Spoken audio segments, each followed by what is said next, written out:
আবু সাইদ, আমি এখানে ইংরেজি ডিপার্টমেন্ট 12 স্টুডেন্ট। তো আমাদের এখানে যে ঝামেলাটা হয়েছে, এখানে অ্যাকচুয়ালি আমাদের কর্মসূচি ছিল অবস্থান কর্মসূচি। আমাদের উদ্দেশ্য ছিল আমরা মডার্নে গিয়ে অবস্থান করব, কিন্তু আমাদের যে এখানে ছাত্র সংগঠন আছে তারা আমাদের আগেতেই জানিয়ে দিয়েছিল যে অবস্থান ছাত্রলীগ ছিল এখানে। তো ওরা আমাদের জানিয়ে দিছে যে এখানে হচ্ছে আপনাদের অবস্থান কর্মসূচি করা যাবে না, আপনারা হচ্ছে পদযাত্রা করেন। আমরা সেটাতে একমত হয়ে আমরা এখানে পদযাত্রা করার জন্য ইচ্ছুক ছিলাম, কিন্তু তারা পরবর্তীতে আমাদের আরও ফোর্স করে আমাদের যে সবার সাথে কথা ছিল আমরা হচ্ছে পদযাত্রা করে চলে আসব।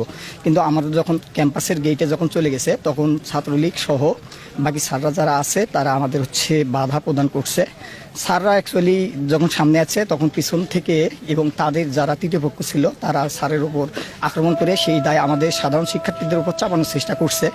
এই রকম যে আন্দোলন থাকে সেই আন্দোলনগুলোতে বরাবরই ছাত্র তৃতীয় পক্ষ ঢুকে এবং সাধারণ শিক্ষার্থীদের উপর দায় চাপানোর চেষ্টা করে। তাই আমি আপনাদেরকে নিশ্চিত করতেছি যে এখানে কিছু করে নাই নাকি না, এখানে আমাকে ছাত্রলীগের সভাপতি আমাকে থাপ্পড় মারছে। এখানে উনি আমাকে নিজে স্টিল আমাকে থাপ্পড় মারছে।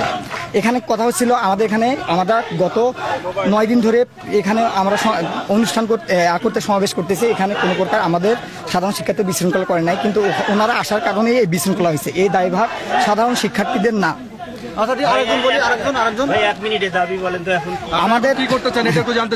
আমাদের দাবি আমরা এখন বর্তমানে এক দফাতে পৌঁছাইছি, সেটা হচ্ছে সকল প্রকার অযৌক্তিক কোটাগুলো, বৈষম্যমূলক কোটাগুলোকে দূর করে প্রথম থেকে চতুর্থ শ্রেণী পর্যন্ত যথাযথ কোটা সংস্কার করা। আর এখানে আমাদের হচ্ছে বিচার বিভাগের সাথে আমাদের কোনো সম্পর্ক নাই, আমাদের সম্পর্ক হচ্ছে নির্বাহী বিভাগের কাছে। কারণ আপনারা জানেন সংবিধানের 29 নম্বর অনুচ্ছেদে বলা হয়েছে সরকারি চাকরি ক্ষেত্রে সকল নাগরিক সমান সুবিধা ভোগ করবে। কিন্তু এখানে আরও আছে যারা অনগ্রসর জনগোষ্ঠী আছে, তাদের জন্য একটা নির্দিষ্ট কোটা ব্যবস্থা থাকবে। এটা কোটা ব্যবস্থা কিছু সংখ্যক অনগ্রসর জনগোষ্ঠীর জন্য এটা সাংবিধানিক অধিকার, কিন্তু 18 পরিবর্তে যেটা করা হয়েছিল এখানে এখানে আমরা সাধারণ শিক্ষার্থীরা আমরা এখানে শঙ্কিত আছি। তো আমরা সাধারণ শিক্ষার্থীরা চাচ্ছি যাতে আমাদের এই ব্যাপারে আমাদের পরবর্তীতে কোনো সমস্যা না হয়।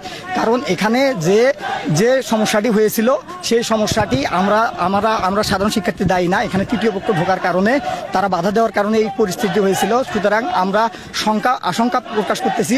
সুতরাং আমাদের আশঙ্কায় সারা বাংলাদেশের শিক্ষার্থীরা একমত প্রকাশ করবে বলে আমি আশা পোষণ করতেছি। কারণ আমার সত্যি